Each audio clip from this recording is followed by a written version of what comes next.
ছেলে মেয়েগুলোকে মা পড়াতে হবে। রোজা রাখবেন, আমি আপনাদের বলে যাচ্ছি, পয়সা নাই, রোজা রাখবেন। কি বলছি মা, বুঝতে পেরেছেন? অর্থের অভাবে পড়াতে পারছে না, রোজা রাখবেন, খাবেন না সারাদিন, তাও ছেলে মেয়েগুলোকে পড়ান। আর নাহলে আজকে একটা তামান্না গেছে, দেখবেন পুরো গ্রামটা শেষ করে দেবে। আমাদেরকে দিয়ে আমাকে মারাবে, বাইরের লোক আসবে না মারতে আমাকে দিয়ে আমার লোকই মারাবে, কারণ আমার শিক্ষা কম। আমার ছেলের হাতে লাঠি তুলে দিলে সহজ হবে। আমার দাদুরা দেখুন, আপনাদের গ্রামে দেখুন, খারাপ লাগবে, দাদুরা দেখুন কারো নেতা হয়ে লাঠিয়ালগিরি করেছে, এখন বাপেরা লাঠিয়ালগিরি করছে, তারপরে ছেলেগুলোকে আবার দেখুন এরকম বোম বাঁধার বাহিনী বানাবে, তার ছেলেকে বানাবে।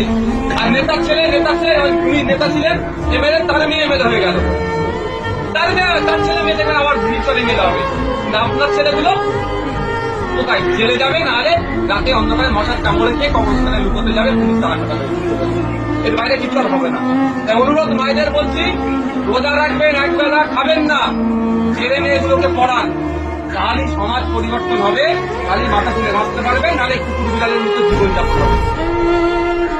এর বাইরে আর কিছু হবে না, কুকুর বিড়ালের মতো জীবনযাপন হবে।